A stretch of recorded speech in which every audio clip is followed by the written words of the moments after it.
to start us off, I'm sure it's a very difficult time for all of us here. I'm sure it's a very difficult time for Iranians in Iran, outside Iran, for people who care about Iran, for people who care about lives of Iranians. So that I think is, needs to be acknowledged, but in some ways it's very self-evident. I think that we are going through some times that relate to the topic of today's discussion. In certain ways, a lot of what we're going to discuss tonight might sound familiar. In some ways, it might sound different.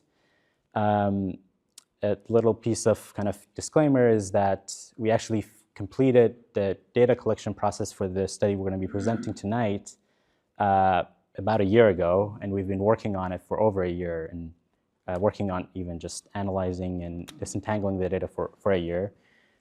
So the empirical discussion that we're going to be presenting tonight will not involve the latest round of protests, although we've been following it closely, and we will talk a little bit about some of the future work we might be doing on this. But you won't see the data presented here, but we can also discuss it further in the Q&A in the limited ways that we kind of have been observing it. I think all three of us have our own experiences with protests in Iran, and each in our own different ways. But I think for us to get started, I actually wanted to ask my colleague Mohsen Amiri to give a little bit about his experience with protests in Tehran specifically, I guess. And we're going to be discussing a lot of numbers and empirical work, but I think there's also behind all those numbers, there's a lot, and I think I definitely wanted to hear a little bit about.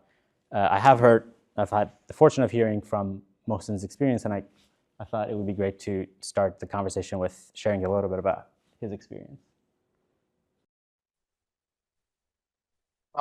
Thank you very much, Matin, and the very great teamwork we have on this project. And thank you to all of you for being here today, or should I say tonight, because you are seeing and hearing me from the other side of the Atlantic, from the Netherlands, and it's almost 4 a.m.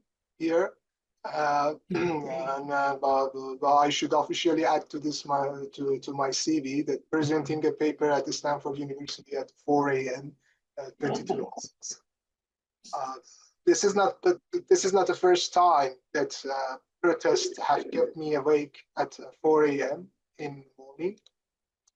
In September 2022, around the same hour, agents from the Ministry of Intelligence raided my home and arrested me for participating in mass uprising, participating in mass uprising. So in a way, I'm slowly getting used to being awake at this hour to talk about protests, sometimes to confess about them. I want to start with a simple reminder, especially for ourselves as researchers. We protest a lot. The history of protest in Iran is unusually rich. It includes at least 2 revolutions and perhaps one more waiting in line. When we look at how protest is treated in much of the academic literature, it's often described as an exception to normal urban life, something sudden and abnormal. But in the Iranian case, because of its high frequency, protest is better understood as a part of the structure of the city itself. This means that no protest wave should really come as a surprise. But the very first time many of us were seriously surprised was during the Green Movement. As I was looking at the background image on this slide, it struck me that I'm actually in that photo. It was June 15, 2009, one day just before my 18th birthday. I was there. In fact, apart from the most recent protest, I have lived through almost every major protest wave in Iran since 2009. This brings me to an important point. Lived experience cannot be fully documented. What we have tried to do in this project is something different but complementary to systematically document all measurable dimension of protest. This documentation can later support both qualitative and quantitative research, but there are aspects of protest that always escape from measurement. There is feeling of fear combined with the joy of unity. There is informality mixed with sudden force. There is urgency and anxiety that we often miss because there is no language to speak about. There is another dimension that is often overlooked, the pain of survivors, not the pain caused by buttons, tear gas, or pellets, but the guilt of surviving. Almost after every protest, this feeling remains, and it is rarely discussed because it is not easy to fit into academic categories. As I look at the image again, I remember the day near Azadi Tower. There was a besieged base very close to my home. And shots were fired that location toward the crowd. I was there when a middle-aged man standing just near me was shot in the head and killed. Later, I learned that his name was Ali Hassan. This experience stayed with me, and I want to say this clearly to everyone working on protest studies, whether in Iran or elsewhere. There are dimensions of protests that we may never fully understand from outside. These dimensions move constantly between anger and depression, but sometimes in between something else happens, something like meaning, something that can translate into motivation. But finally, as my colleague Matin have already noted, I would like to use this stage to briefly highlight the severe humanitarian situation in Iran following the brutal killing of protesters on January 8 and 9, as well as the deeply alarming condition in prisons and ongoing suffering of detainees under the Islamic Republic. I hope that this project, while it's only a small step towards documenting the history of resistance in Iran, can also contribute, even in a limited way, to making future protests safer by increasing visibility, accountability, and public awareness. Nice. So with that, I think I'll turn it to my colleague, Dr. Mohsen Mesgaren, who will talk a little bit about the background on the study. Hello, everyone, and thank you for attending this meeting and this presentation at this very difficult moment. I know everyone is sad these days and also angry. And this study is relevant, and it's not relevant too at the same time. Because a lot of messages that we try to show with data no longer really need to show you. The reality we saw in the field is almost by itself self-representative. And just want to give you a little bit of background about this study, how we started. And actually the other Mohsen, came up with the idea of doing this study. But initially we wanted to develop a kind of AI-based model to predict protests. I'm Aggie, I work in agriculture, but I develop a lot of models for weeds and plants, how they grow, how they spread, and so on. And I see these protests also in other practice. So that was the main idea, to go and develop this predictive model that from what you see on social media or some information, you can predict what time or whereabouts of the next protest on the streets. So we started collecting data and then realized actually just collecting the data and having an archive, a digital archive of this data by itself is huge and very important. And when it started, we saw that a lot of these records have already been deleted. The links are broken. We know there was a video about this protest, and you go and you can't find it. And these are part of the history, the contemporary history of the country. As Mohsen mentioned and Matin mentioned, the protests are, as we show you through the data, is not exceptional or something happens here and there. It's very common. So it's a loss of part of the history. So that was the main point, to go and collect all this data and create this digital archive. And there are already some work done, like if you look at FDD, the Foundation for Defense of Democracy, something like that, Mark Dobowitz, if I'm not mistaken. They have done some work collecting, using some algorithm that goes to Twitter and so on, collects this data and put it into a database, and a couple of others. But the problem and issue is that if you go and check them, a lot of them are not really correct. They said this is a protest about something. You check the video, it's just a guy running around with the shorts in metro, and so there are a lot of errors in those databases, not verified, because mainly it's been through algorithm. So that was one of the biggest issues. We wanted to address that and manually verify all these things. And Mohsen will go through it. He did a tremendous amount of work, this man and Matin. My role was nothing. I was just complaining. Why the link is not working, why data is like this, and then just I was the bad cop there. So that was one of the other objectives.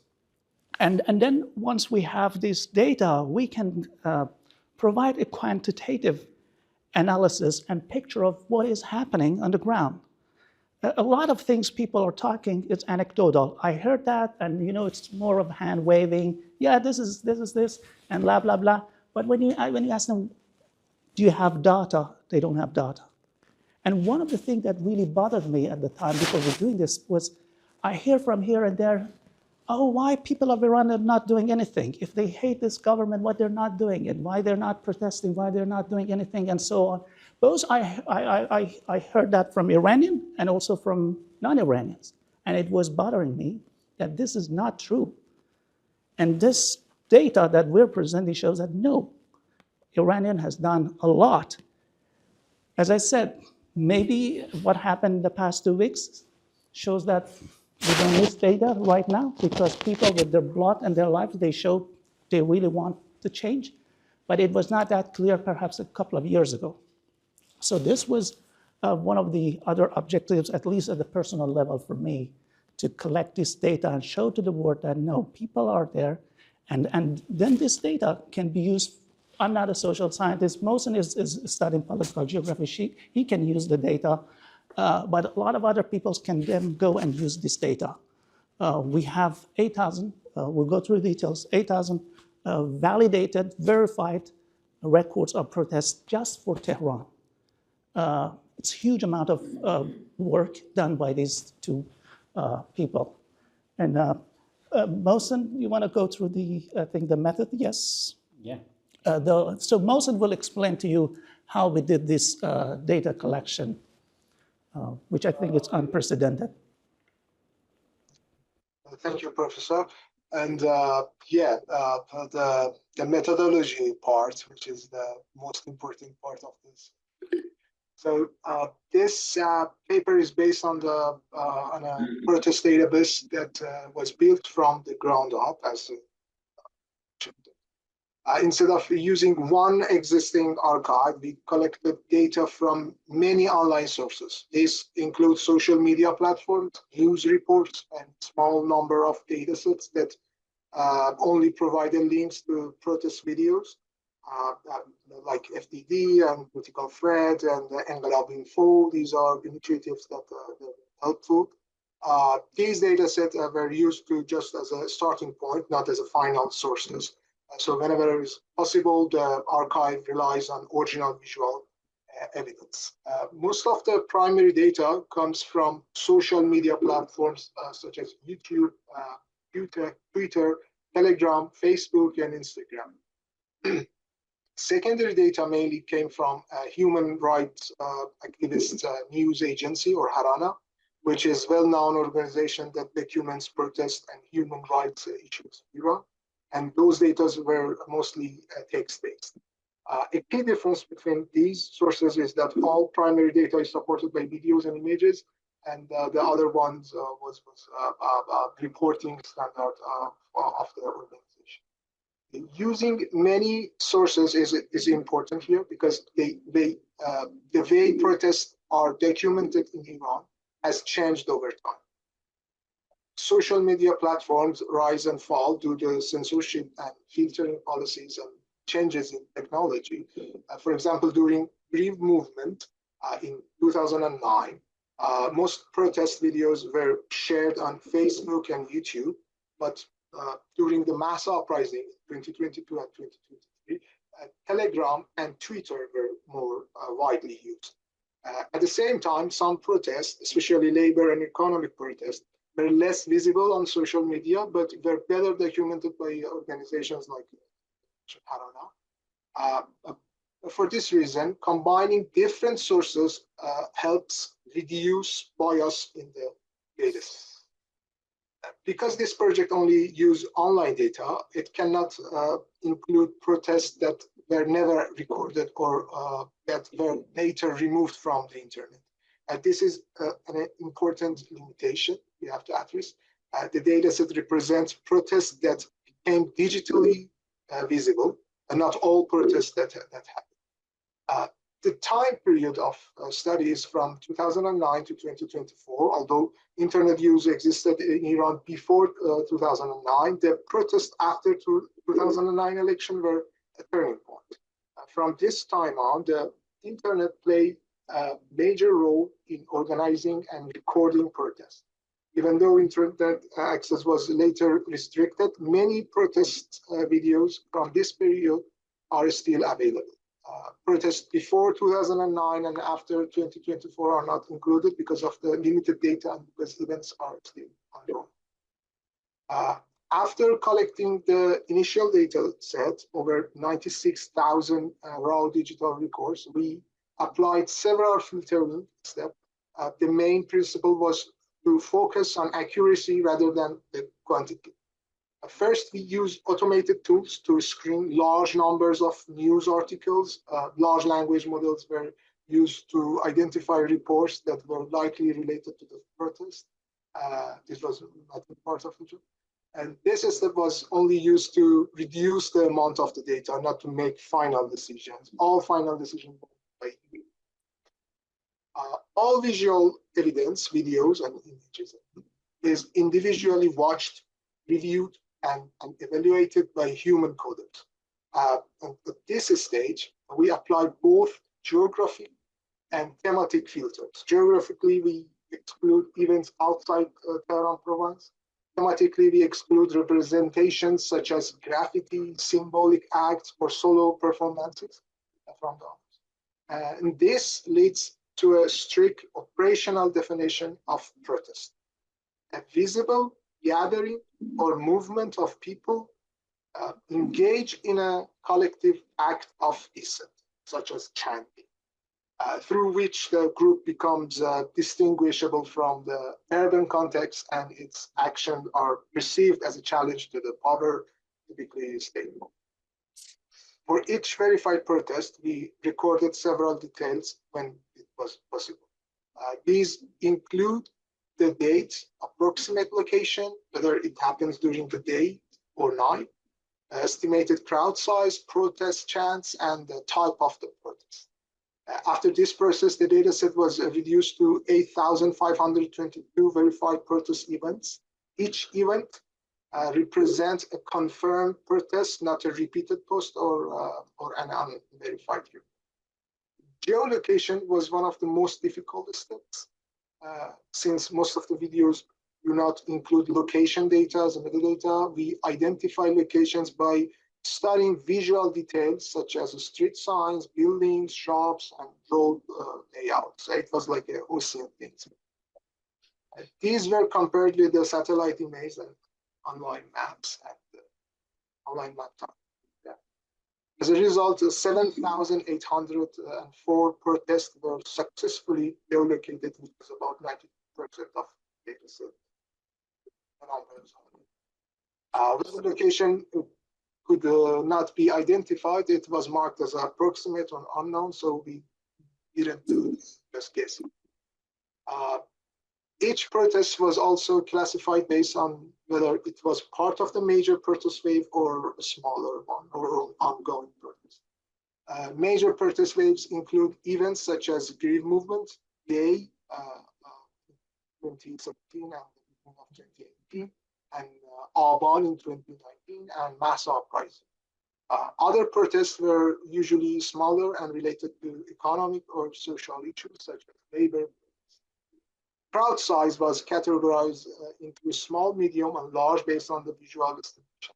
We also coded the vantage point of the recording, whether the footage was captured from within the crowd by an active participant or from outside by a stand, such as from the building or side street or window.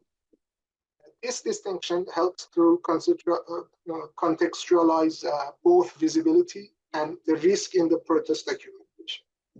In addition, we noted whether the protest took place during the day or at night. Finally, protest chants were treated as an important part of the data. In total, we had 3,627 chants that were transcribed from the videos and also from the reports. And this allows to analyze, to include, to not only where and when protests happened, but also what people said during the protest. So overall, the methodology combines automated tools with careful human review by focusing on verification and clear definitions. The dataset provides a reliable picture of digitally documented protests in Tehran. Yeah, okay, so now I'm going to give you a brief overview of the findings, a summary of what we found. Matin will go through the details in a minute. So the numbers are here, 2,100 days. So between 2009 and 2024, 16 years, the total number of days is about 5,700. So 37% of these days, we have at least one protest in Tehran. At least one protest. So it means that for every 3 days, there's been one day with a protest. And then you hear that people are not doing anything. People are not protesting. Every 3 days, so the distance between from one protest to the other, on average, is only 3 days. This huge number of protests. And during Massa, we have records for 52 consecutive days. So people have been to the streets chanting, I don't know, setting fire or something, for 52 days in a row. And the only period of calm goes to 2014, where for about less than 2 months, there has been no protest. And it doesn't mean that there might have been something, we might just missed it, or there is no video or link, or the link's broken, we cannot find it. So any other days, there are always something happening in this city. So that's why we call it City of Unrest. So many protests happening. And it's really amazing how many times these people should go to the street and chant and say there's something wrong with this government. And just give you some data about the spatial and temporal aspects. So rooftop chanting, this is also, we try to separate these two because especially during the Green Movement and mass uprising, we had these people that they go on the roofs and chant. So if we do not include that part here on the left side, so the total unique days during Green Movement, it's about 216 days. So we have records of some sort of protest related to Green Movement for this number of days. And for Mahsa, it's 154. If we include chantings, that's the security, safety issues. So people try to do something, at least not be silent. They go to on the roofs. So you see, again, this 154 for Mahsa extends to 213 days. So 200 days they've been chanting for a change. And in terms of the spread across the city, you can see for Mahsa, in a single day, we've had 72 locations.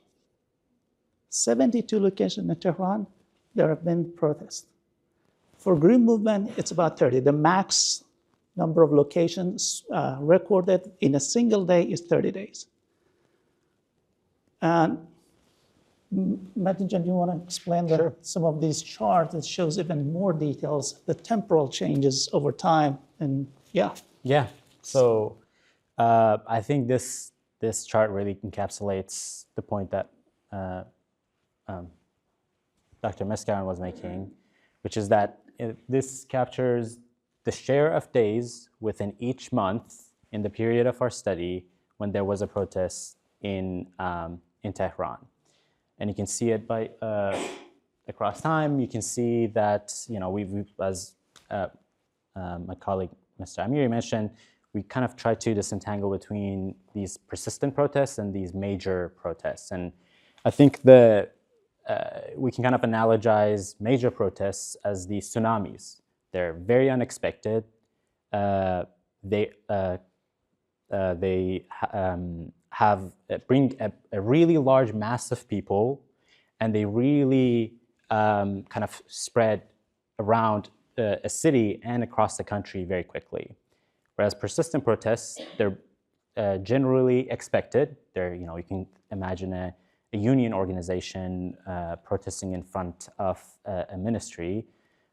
Might have been already kind of popularized. People might know about them. They tend to be smaller in size, and then they also tend to they don't actually proliferate as much as major waves do. So in the backdrop of these major protests that we generally we talk about a lot of they garner a lot of attention for good reasons. There's this huge number of protests always happening in Tehran as well. I think, as you can kind of see, during the period of Mahsa uprising, we had upwards of 90-some% of days in specific months in October and November of 2022 when there were protests in Tehran. You can see there was a large number of protests happening at the beginning of the Green Movement. They kind of subsided as there was suppression, but then over time with organizing, with instigation, kind of inspiration maybe of the Arab Spring, those protests picked up again. And then we have a period of relative calm after Mr. Rouhani was elected as president. But then you can kind of see it starts picking up as with the day protests initially, then with the Aban protests, and then gradually with the Mahsa movement. We also wanted to see how how kind of protests have changed over time. In 7 of the 16 years that we studied, protests occurred over 50% of days in a year. So majority of days in those 7 years, there was a protest happening.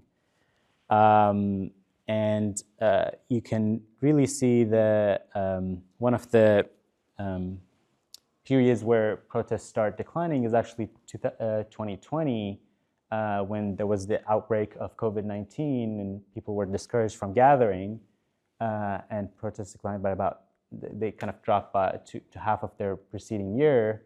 But just the next year, you can really see the trend just picked back up, and it kept growing.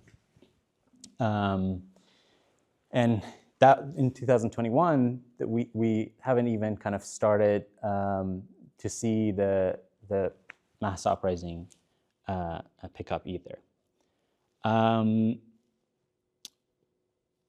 Let's see. We also wanted to see the same kind of trend across different months in the Persian calendar year. I think there is a little bit of consistency across, the big exception being Farvardin, which is when is the beginning of the Persian calendar, marks the New Year Nowruz in Iran. And there's generally less protest activity as there's generally any other activity. But it really picks back up in Ordibehesht. Now, Ordibehesht also marks the International Workers' Day, May Day, and Teachers' Day in Iran. So those become kind of times for people to really go to the streets and show up with demands. You might also see the month of Khordad is fairly active. That tends to be the month when the election is held. The most active month is the month of Mehr, which is September, October, and it marks the beginning of the school year. So that's also a time when there is a lot of education-related protests as well as others. But as you can see, almost the entire year, there's a lot of protest activity happening as well. One thing we wanted to look at was not just the number of kind of observations of protests, but also the number of kind of unique protests. To do that, what we came up with a convention, which, there's no perfect convention, but we looked at all these observations, because you can imagine we might have multiple videos of the same protests. We might have, multiple kind of like people. We might have people in the same protest further on. You can kind of imagine different variations. So we clustered all the observations we've had based on their geographic distribution, and we clustered any protest that was within 500 meters of a protest. It was kind of within one cluster. So we would cluster. We would have a 500 meter radius where all the protests would cluster, and then the next kind of point on the 501 meter mark, for example, would be in the next cluster. When we cluster those protests, a trend kind of emerges, and you can really see that while during the Green Movement, you really have fewer protest foci. There's large groups of people gathering even at the height of the Green Movement. And by the way, this doesn't reflect the sheer size of the protest. You can have a massive single protest. So you can see some of the largest kinds of gatherings related to the Green Movement were garnered using fewer sets of protests, but over time people end up kind of distributing. You start having a larger number of foci for each protest, especially during the mass uprising, especially during Aban. During the mass uprising, I think we have recording of 72 distinct locations for October 26th. We have in the Aban protests, we have 49 locations in one day in November 16th, 2019. I've tried to mark those in there.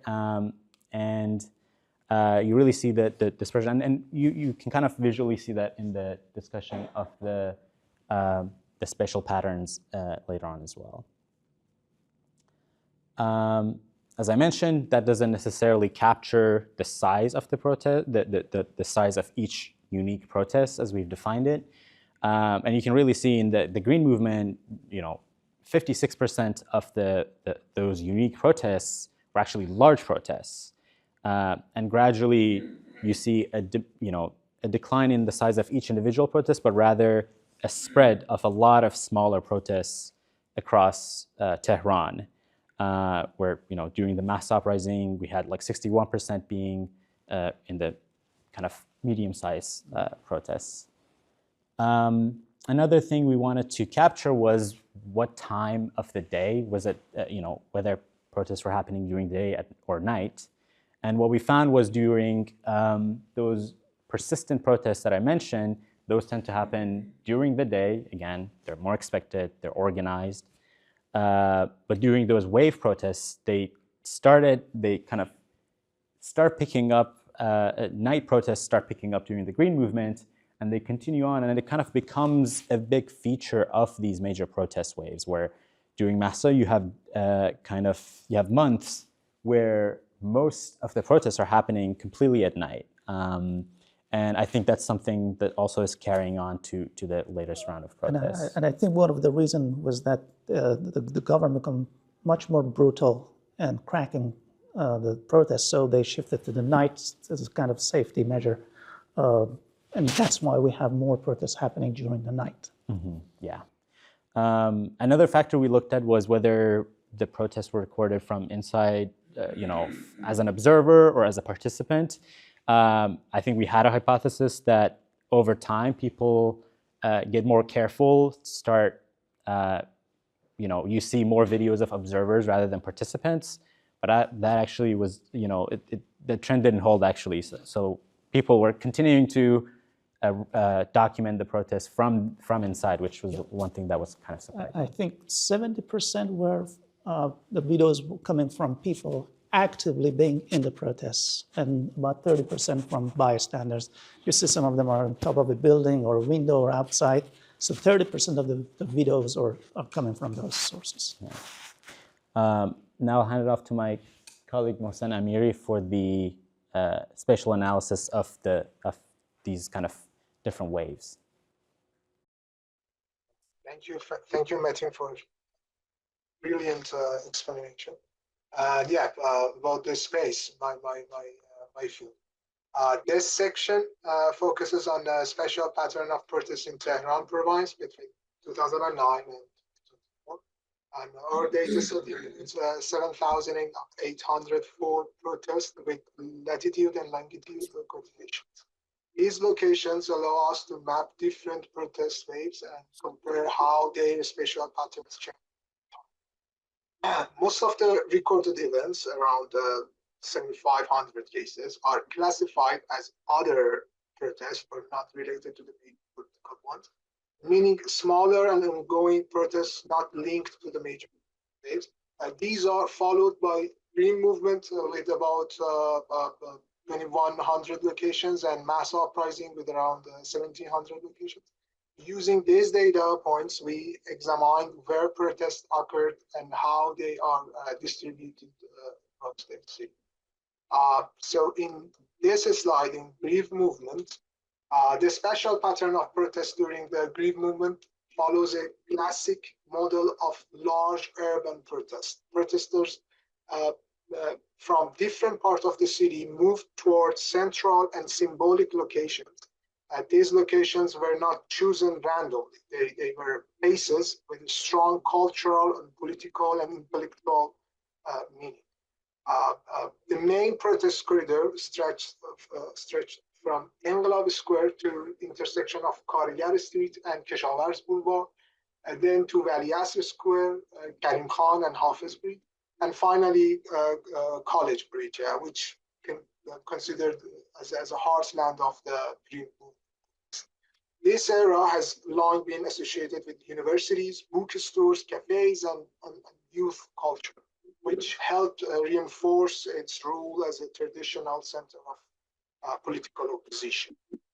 The early phase of Green Movement, protests began with the symbolic action. One example is the human chain along Vali Asr Street. It was happened before the Green Movement turned to the protest. And this was followed by several major marches within the same area. This included a 24 Khordad march from Tajrish to Banak, the large 25 Khordad rally, 15th of June, from Engelab to Azadi Square, and the silent march on 27th of Khordad, and the later scattered protest on Student Day. From a temporal perspective, many protests were planned to match important dates in national and religious calendar. These included the 18th of Tir, Mohsen Day, Student Day, Tasua and Ashura, and February 11, the University of Islam. Protesters used dates that were already reserved for official gatherings and turned them into moments of opposition. This strategy also added a commemorative meaning that encouraged participation. Although Green Movement was especially concentrated, it involved very large crowds, as Matin mentioned. 56% of the events were categorized as large, 36% as medium, and only a small share was small. Most protests, about 88% of them, took place during the daytime.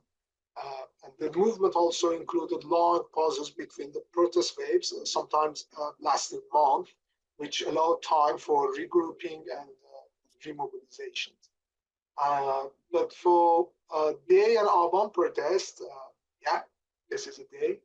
Next one. The day protest and Aban in 2017 and 2019 marked a clear break from earlier protest patterns. Unlike the Green Movement, these protests did not begin in Tehran. It's very important. Other cities like Mashhad and south of Iran were more active, and Tehran played a small role. Both waves shared a similar demands and slogans, mainly focused on economic movements. However, they differed in a special form, timing, and daily rhythm. Importantly, neither wave was connected to symbolic dates or commemorative events. The day protest began with economic frustration and later expanded, and Aban protest erupted suddenly after fuel prices.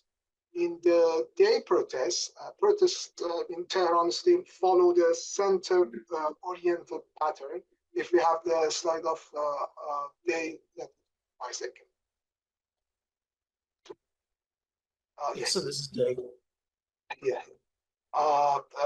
It's mostly concentrated in the urban core. Peripheral neighborhoods were largely absent. This changed dramatically in Aban.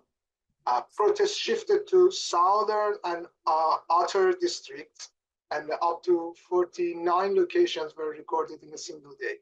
This protest did not rely on long marches. Instead, they focused on roadblocks and traffic disruption, which mark a new, or should I say, dominant special budget. Crowd size in both waves were mostly medium or large, making up around 90% of the cases. However, large crowds were more common in day than Aban. Temporarily, both waves were short in Tehran, even though they lasted longer at the national level. Nighttime activity played a different role in each wave.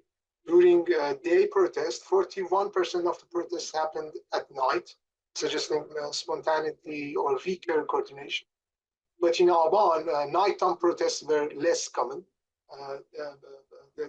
These shifts may reflect the tactical learning from earlier protests, including the idea that nighttime offers some protection from surveillance and for mass uprising, next slide. The mass uprising is totally different.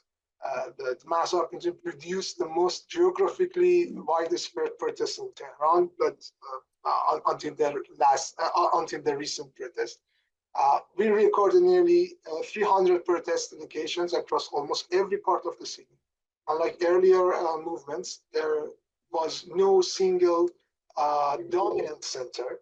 Instead, multiple areas experienced intense activity alongside many smaller protests. More than half of these protests occurred at night, while large crowds were relatively rare. Most events were medium-sized. On the first day, protests followed a familiar central pattern, taking place on Hijab Street, a location whose name itself carried symbolic meaning. The timing was around dusk when people. After the first day, the protest pattern changed sharply. The movement became decentralized and neighborhood-based. Instead of large marches from central squares, neighborhoods themselves become protest sites. Even small side streets were used. Marches were replaced by blockades, temporary gatherings, and simple barricades. Unlike the brief movement, the mass uprising did not create a single geographic heart. Protesters used flexible tactics like blocking roads, moving quickly between main streets and alleys, and then returning. This created a pattern of movement and evasion. While this helped protesters escape and regrouping, it also reduced participation and made coordination more difficult. At the same time, local security forces were familiar with these neighborhoods. Let's not forget that Besiege, it's a neighborhood-based which made repression more effective.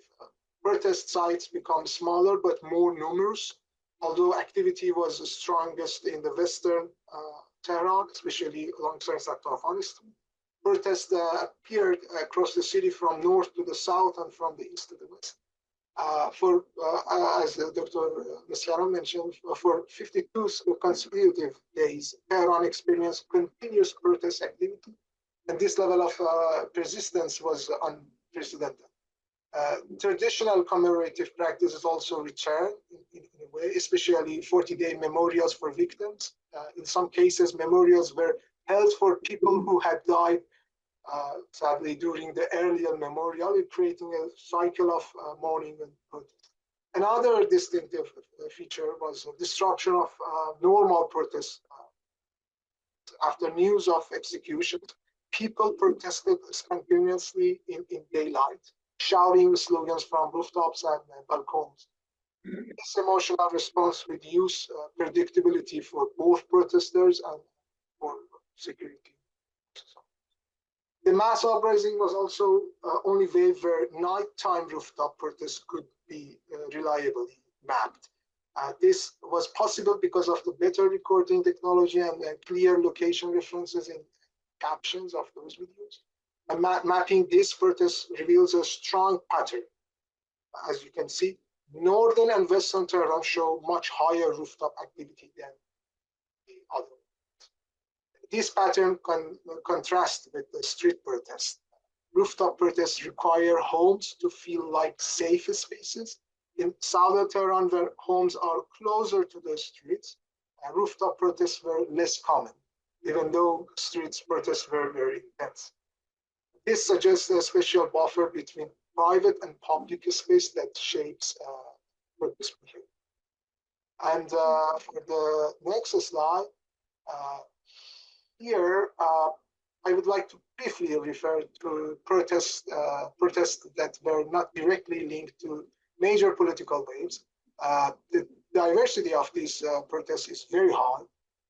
They include demonstrations by truck drivers, bakers, nurses, retirees, and teachers, as well as non-occupational protests such as those by victims of protests against chemical attacks on schools and urban issues like opposition to cutting trees in public parks. The list is very long. At first glance, many of these protests appear concentrated in central Tehran and in northern areas where government buildings and large companies are located. But with a closer look, we can see that protests have taken place across the entire city. Especially, protest is not an exception, again, tied to the specific zone. Any part of the city can become a site of dissent. This suggests Tehran is not only frequent in time, but also structurally embedded urban space. I will move past this section quickly, but I strongly encourage interested to explore our data set, which also includes these non-political protest categories. The range of the protest types captured in the archive is very wide, making it particularly valuable for further research in everyday and non-wave-based forms of urban content. Great. Thank you, Mohsen Jan. So as we mentioned earlier, we had about 3,627 observations that did include chants. They were multiple chants in some of them, so it kind of ended up we ended up having over 8,500 chants that we analyzed. Those were actually narrowed to about 1,600 unique chants, 15,569 unique chants. For the nerds, if we clustered them and when we looked at the Levenstein-based similarity and put an 85% threshold, there were actually like 1,330 unique clusters.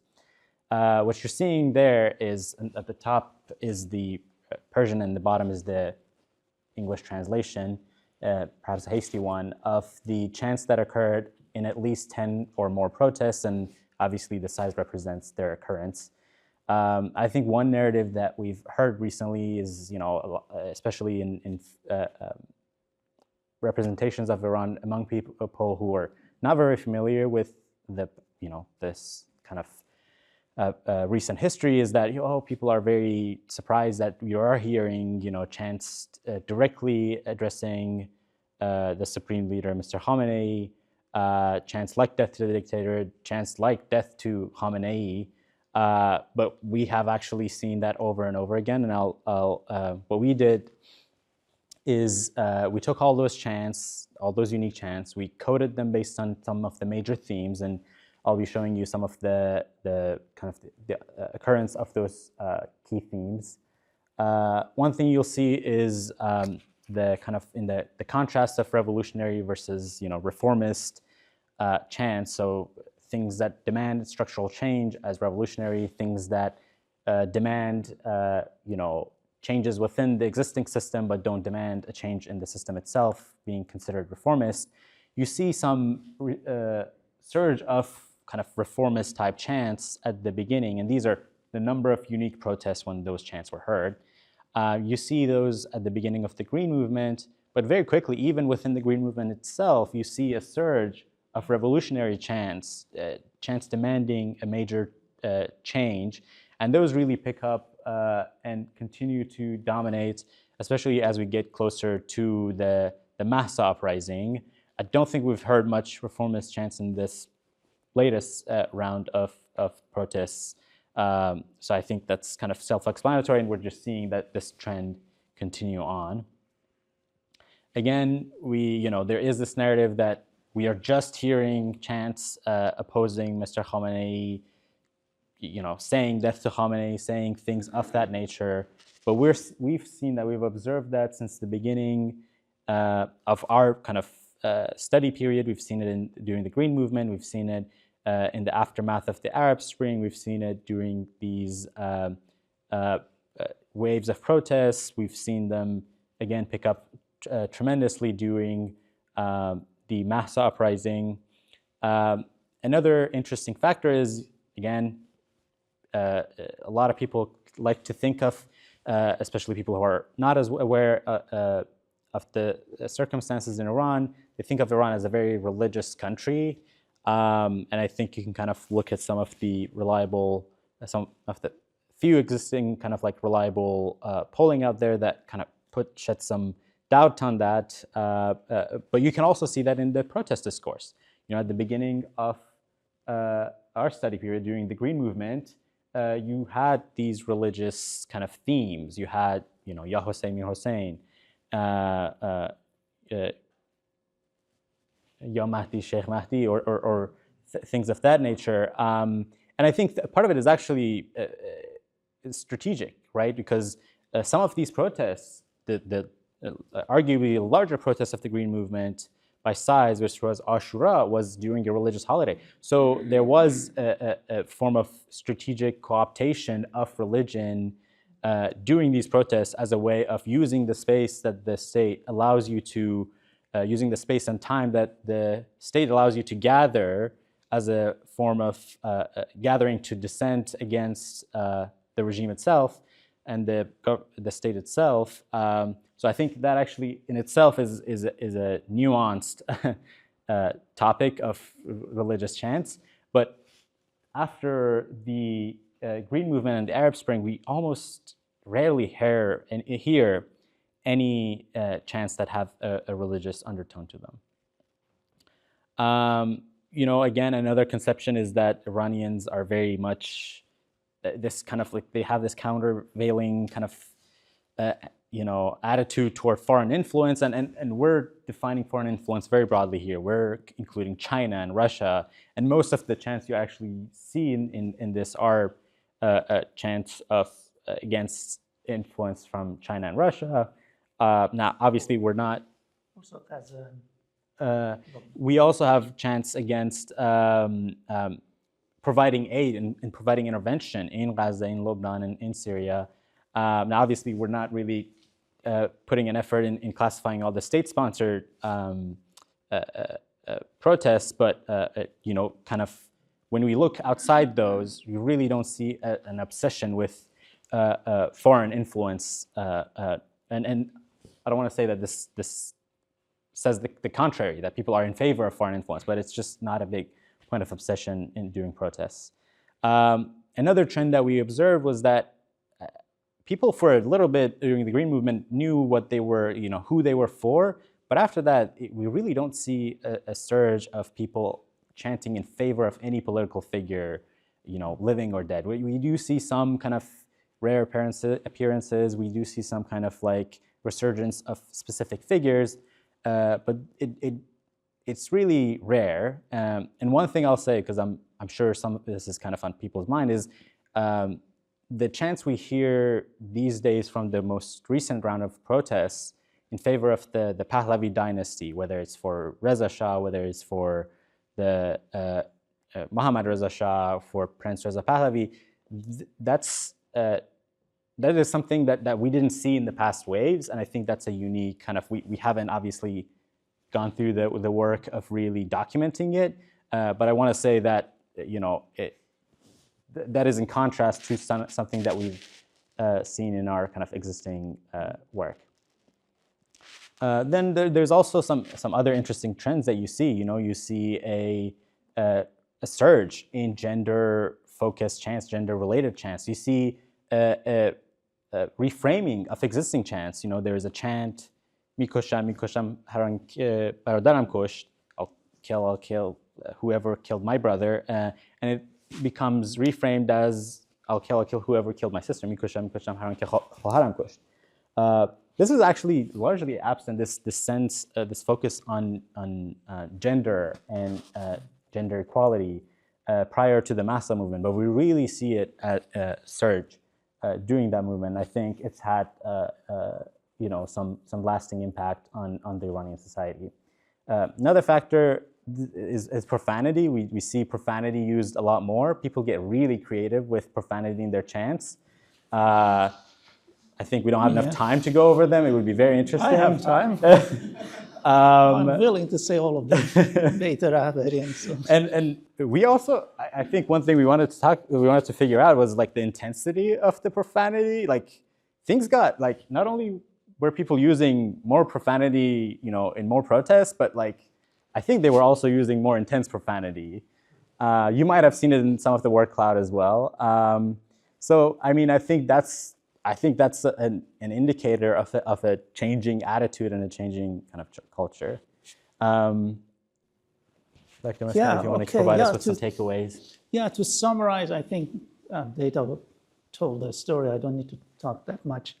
So the first thing, that those people claiming nothing happening in Iran in terms of against the government and the regime, that's absolutely wrong.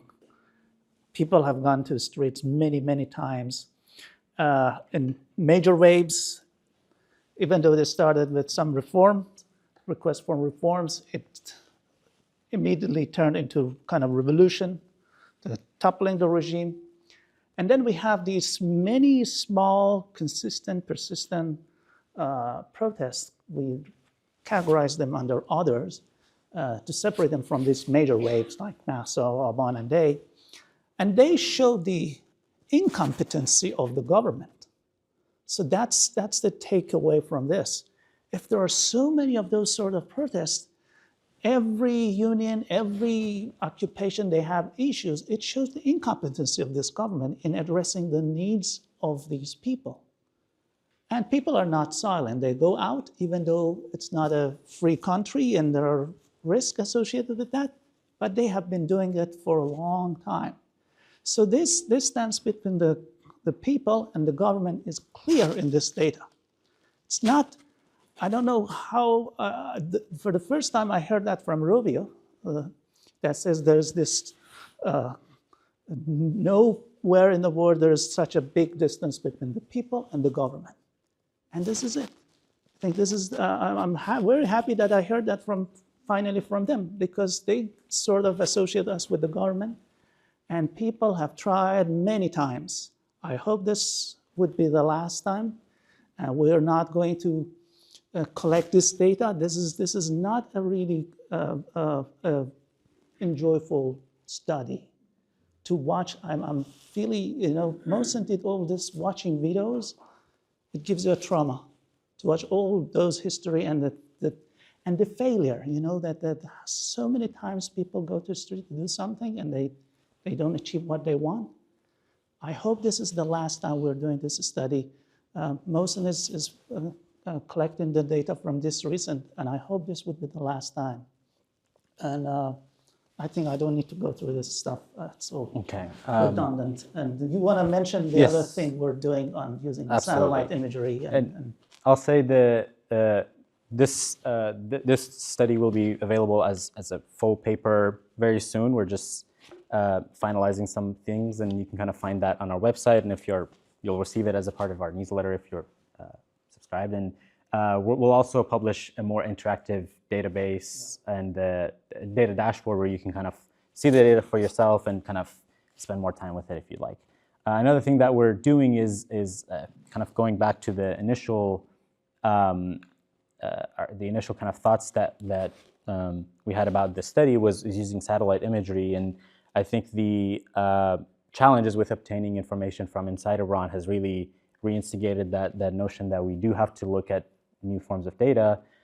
So I'll show a little bit of a kind of like our preliminary work and kind of some of the stuff that we're exploring.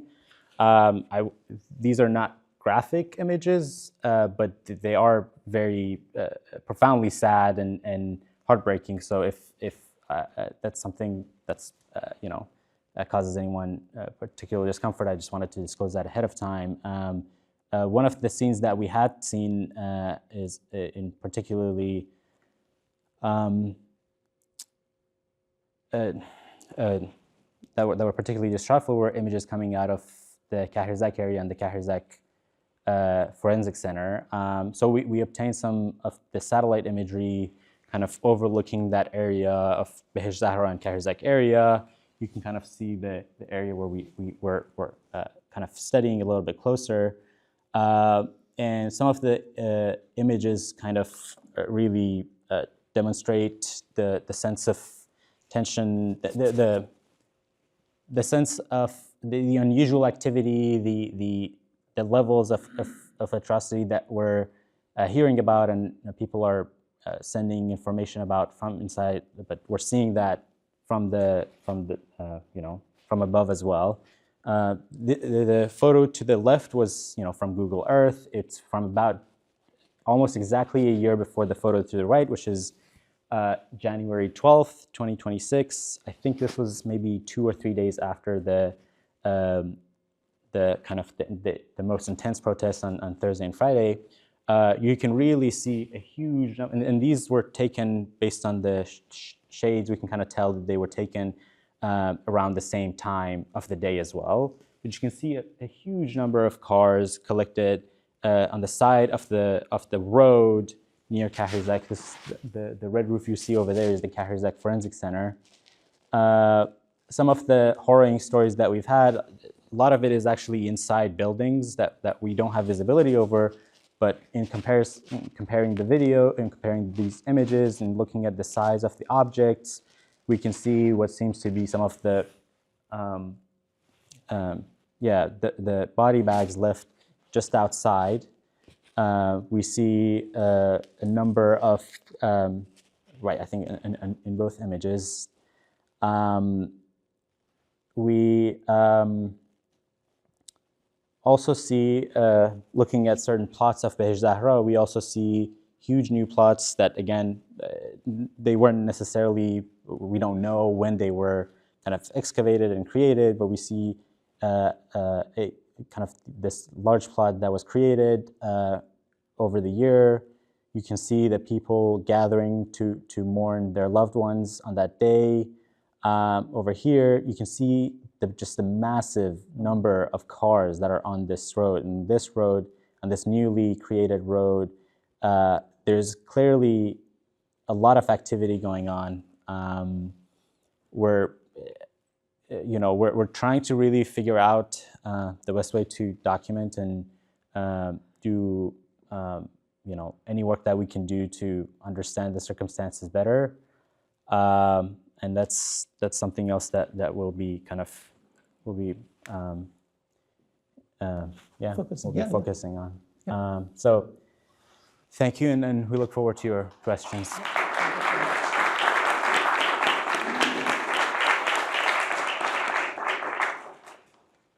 Please.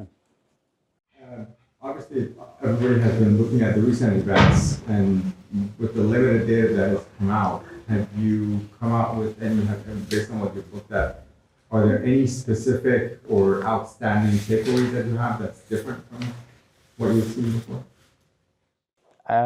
I'll say one thing was that the chants were particularly different. I think, again, like one of the things that we wanted to really carefully evaluate during our kind of work was we didn't really hear chants in favor of any political figure prior to this most recent round. But again, like looking just through the videos from the same channels that we have obtained, our original study, I think that's one of them.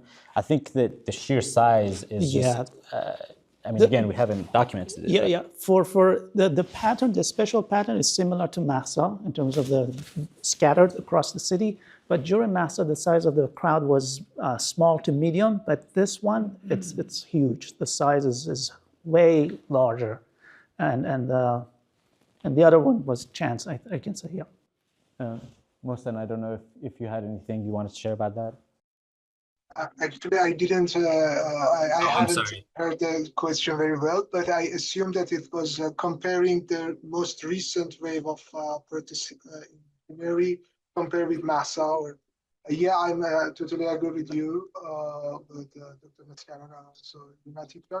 I can rephrase that in a way that if we consider movement geographical pattern as a river, because it is structured, it is stretched from one main square to another square.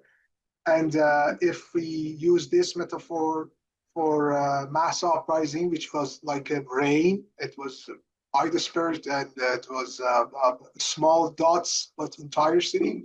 We can describe this one based on the videos that we watched, document all of them.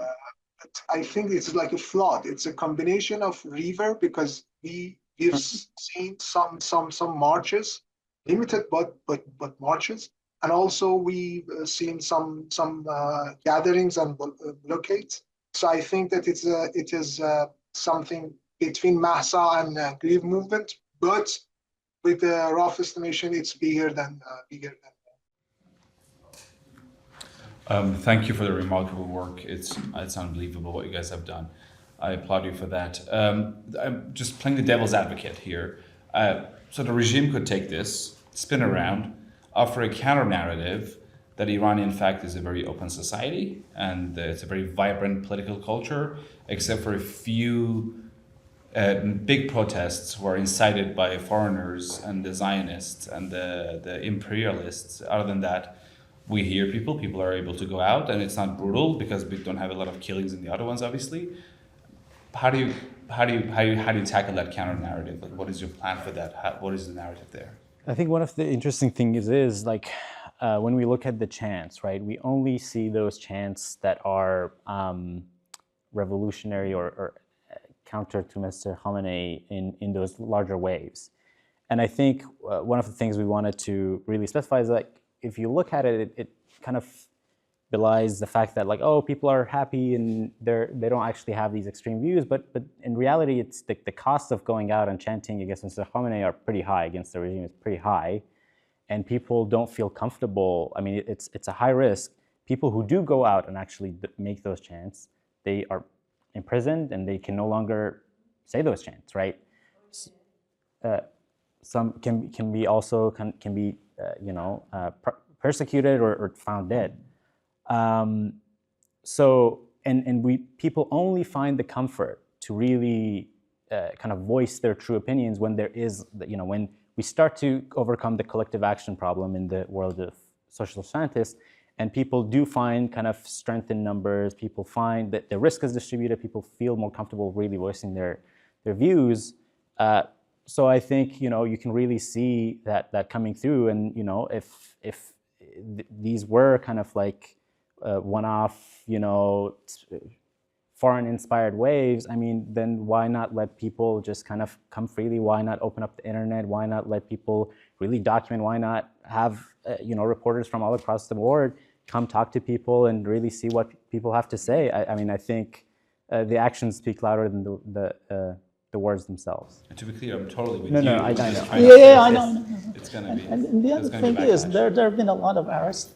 So even for those not major waves and revolutionary, there have been a lot of arrests. And the category we put as others, we have a good number that are related to the people arrested. They are in prison, so their relatives or they gathered for some request or not to hang them. So those are not really kind, sort of, they haven't been treated.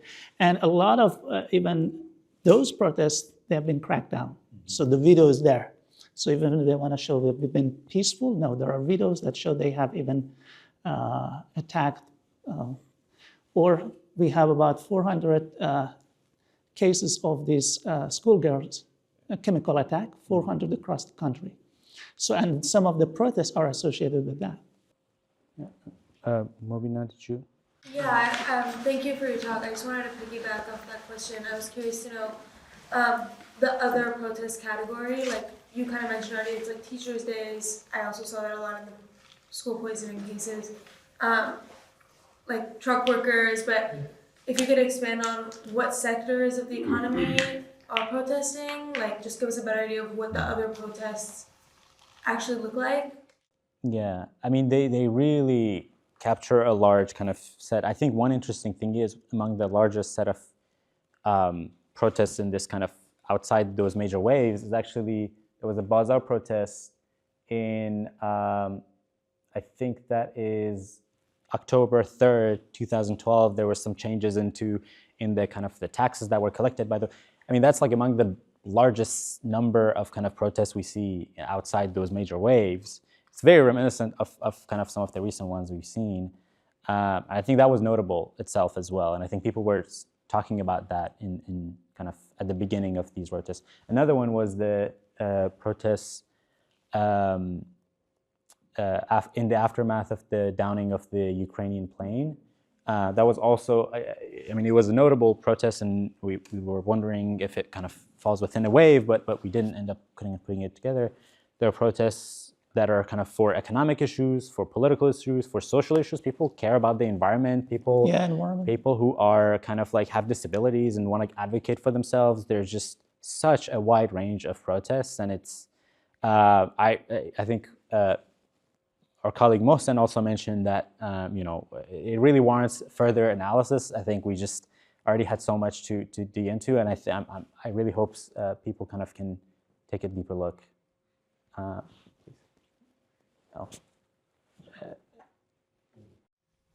Thank you very much. That was fascinating. This is not a question, it's like more like a comment. I would like to talk about the profanity part. I think that is very important because it has usually been overlooked, It reveals so many important things. It shows how radical this young generation are, and it shows how brave they are, I believe that one of the reasons that this time thousands of people have been killed is not just because the regime has gotten like more brutal. It's because this generation is more brave, they're braver. They're not living in the streets by hearing the gun sounds, And this is important because they have gone beyond like some nonsense chants like Newland Kazali, Hamayat, to chants like Many Nobody. That is important because this radicality shows that how we are against relevance, against fundamentalism. And I strongly believe that this radicality is going to shape the future of Iraq. No, I mean, I think it's hard for us to extrapolate out of these things, but I think that could very well be true. That could very well be kind of like an indicator of change in norms. It can be, but I mean, that could very well be true, right? But I think it indicates something, and I think that's kind of why we wanted to really take the time and code them and document them. And it's the interesting part is some of these chants, they're not from, you don't hear them just from men, women. They're saying the same thing. Actually, I think Mohsen track, the very first, this Beta Rahbari was initially chanted at the Sharif University and even by female students. So that's Sharif, it's a university, so you should always hear very good words, but which is actually a good word. I'm not, no offense, okay? Yeah. Actually, if you don't mind, let's go back over there. Yeah. Thank you. Have you thought about going through the difficult or painful task of doing the same analysis for the state-sponsored protests? And I'm just going to say that there are a few reasons I say this, because whichever of these charts you were showing, I was thinking that how would it look like for those protests? And in a day that Reuters or even Democracy Now! Are actually using like news coming out from state and showing those state-sponsored protests as a lot of times proof of what is happening in Iran. We have them. We have a tag. Most, and if I'm right, I think we have tag for those if they are pro-regime. So we have the data. Yeah, there were some. They're not in here, right? Not here. No, not here. I think some might be, but again, we want it to be comprehensive in terms of like, okay, we find these, but it's in the same data very set. Few. It's not. They're not a lot of them. I mean, I think, I don't know, maybe you're giving ideas to people inside the regime to kind of replicate this study. Actually, the reason I say this is because based on what Ashkan was saying, I think even looking at those will show that how stale those protests have been, how much movement in your charts have been, and how probably they are saying the same exact thing that they were saying 45 years ago. So I think it would be interesting. I mean, like, again, knowing more about these differences, it would just be helpful. Yeah, I think we've definitely thought about it, and it's just there's a lot of things that would be helpful to know. Yes, please. Amazing work that I know that it probably took a lot of energy and time, and I mean I'm amazed by this, but I wanted to actually talk about going back to the first step of that you have done the whole work of cleaning the data, tagging, geotag, and all that. Have you thought about how to house this as a digital born kind of collection, and even connecting it to our wonderful collection in Stanford University, which we have all these oppositions group work, like sort of archives that they have been paper-based, but then now ingesting this sort of not only as an open source, but really connecting that, bringing that into the sort of that institutional corporate body of work. No, I mean, they're kind of, we absolutely want researchers to take advantage of this and use it. I should definitely get your advice in terms of like how we can kind of archive it in a proper way. There is a little bit of a sensitivity that we don't want to give fodder to people who want to go after people and prosecute them and and whatnot. But kind of like with those kind of ethical and safety considerations in mind, we would love more people to really look into this data and build on this, because again, that's how but good part research of is this done. data will be on the dashboard that we have, the Random Studies Dashboard project, Stanford Iran 2040. This will be added to that as a dashboard, interactive dashboard. If there's going to be a link to the videos, we try to blur the videos for the online version. But we would be happy if someone interested in using this data for any future study, we're willing to. Yeah, the archives always can be closed, for instance, 20 years, 30 years, but you still ingest them, put it as part of the archive, and once things are moved, this has been always a practice for intelligence studies, all kinds of, but so at least, this work would be documented somewhere. Anyways, I'm wondering if you have done any AI generating information or looked at other cases when something like this thing that they kill many people, because before people didn't know that there are going to be so many. But historically, what we should expect when so many people die? Have you done the AI generation or generating or progress or something in history that show what is going to happen in the future? First, and one more question. Reza Shah who had shot, from which year people started to use that one?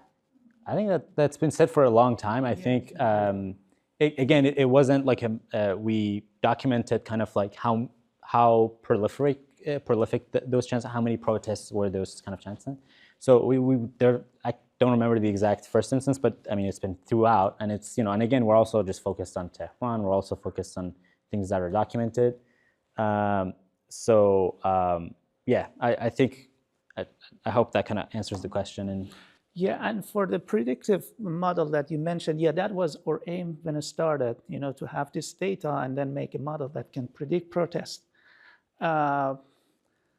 But that's a big take, and I don't think, as I said, I don't hope this is going to happen in the future with this, what we are observing now. But let's see. I was interested by the kind of the difference that you guys are talking about between the role of like the private space and public spaces and kind of how people use their own residences. I'm wondering about how you include like socioeconomic differences, or if you've seen any like significant pattern about like kind of maybe populations within neighborhoods and specific that host these places, or is really just coming out? I don't know if you can narrow that. I think that would be a great question for Mohsen. So I'll try to restate it. I don't know, Mohsen, if you heard that. Oh yeah, okay. So the question, hopefully I'm getting it right, was about kind of like the differences we saw in terms of using the public space and the private space, and also looking at how the socioeconomic status of different neighborhoods might also kind of show up in addition to the public and private space distinction when people are protesting. Yes, actually, that was my first clue to do the geographical analysis. And we are not sure because we have to do further analysis. But like in brief movement, you can see that you can see that pattern kind of, because if you are familiar with the Tehran socioeconomic geographical distribution, north of the city is for more upper class of society in terms of financial, and south of the city it's more for lower social class in terms of financial level. So that one in brief movement, you can see that the north part of the city is more engaged with protestation, but and also the center part, which is more used by intellectual people, students, and the youth culture.